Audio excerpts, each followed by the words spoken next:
Hey guys, welcome back again to సినిమైకం channel. Review వచ్చేసి the girl friend movie. నా experience మీతో share చేసుకునే ముందు నాదొక చిన్న రిక్వెస్ట్. ఛానల్ కానీ కొత్తగా వచ్చింటే తప్పకుండా సబ్స్క్రైబ్ చేసుకోండి, అలాగే నోటిఫికేషన్ బెల్ కూడా ఆన్లో పెట్టుకోండి. ఇంకా మూవీ మీ టికెట్కి వర్తా కాదనడితే డెఫినెట్గా మీ టికెట్ వర్త్ ఫిలిం అనే చెప్తా.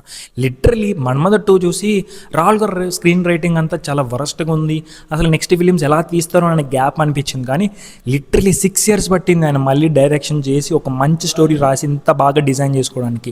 అండ్ రేష్మిక గారి యాక్టింగ్ అయితే తోపు ఉంది భయ్య. ఫస్ట్ హాఫ్ అంతా కూడా మనకి లవ్ ట్రాక్ తోటి మంచి మంచి కెమిస్ట్రీ తోటి వెళ్ళిపోతుంది. సెకండ్ హాఫ్ అయితే చాలా ఎమోషనల్ డ్రాగింగ్ తోటి మంచి మెసేజ్ ఇచ్చారని చెప్పుకోవచ్చు. క్లైమాక్స్ అయితే అరుపులు, లిటరలీ చెప్పాలంటే లేడీస్కే కాదు బాయ్స్ కూడా నచ్చుతుంది. క్లాప్స్ కొట్టే అంత రేంజ్లో క్రియేట్ చేస్తారు స్క్రీన్ ప్లే అయితే. ఇంకా ముఖ్యంగా సినిమాలో బాగా హైలైట్ సీన్స్ ఏంటంటే రేష్మి గారి పర్ఫార్మెన్స్ చాలా బాగుంది.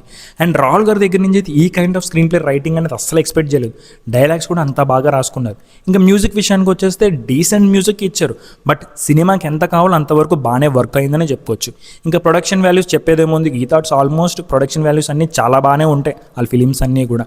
అదేవిధంగా ఫ్యామిలీ ఎంటర్టైన్మెంట్ అలాగే మంచి యూత్ చూడాల్సిన మంచి కంటెంట్ అయితే రైట్ నో మీకు థియేటర్స్లో ఉంది. డెఫినెట్గా థియేటర్లోనే చూడండి అండ్ మస్ట్ వాచ్ అని చెప్తాను నేనైతే.